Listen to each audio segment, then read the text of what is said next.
இன்றைக்கி நாம் பார்க்க போகிற ஒரு அழகான காதல் வரி அப்படி என்னென்னா படிக்கிறேன் பாருங்கள். அலைந்து தெரியாமல் கிடைத்த அன்பென்று அலட்சியப்படுத்துகின்றாயே, நீ தேடிச் சென்று பேசிய உறவுகளிடம் தேவைக்கு அதிகம் பேசி மகிழ்கின்றாயே. நீ வேண்டும் என்று தேடி வந்த உறவு நான், தேவையில்லாமல் போனேனோ, நீ மகிழ்ச்சியாயிரு என்றும் நான் மறைவாய் கொள்கின்றேன். இந்த வரி உங்களுக்கு புரியுதுங்களா? ஒரு காலகட்டத்தில் ஒரு காதலர்கள் அவ்வளோக்கு அதிகமாக லவ் பண்ணுறாங்க. அவன் நீ இல்லை நான் இல்லை அப்படிங்கிறாங்க. ஆனால் ஒரு சில காலகட்டம் மாற மாற அவங்களுடைய காதலி இன்னொருத்தரோட தேடி போயிடுறாங்க.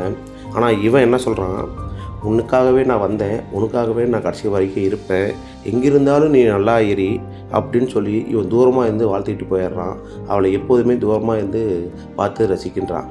இதுதாங்க ஒரு காதலனுடைய அன்பு. இந்த காதல் வரிகள் உங்களுக்கு பிடிச்சிருந்துச்சின்னா மறக்காமல் என்னுடைய இன்ஸ்டாகிராம் ஐடியை ஃபாலோ பண்ணிக்கோங்க.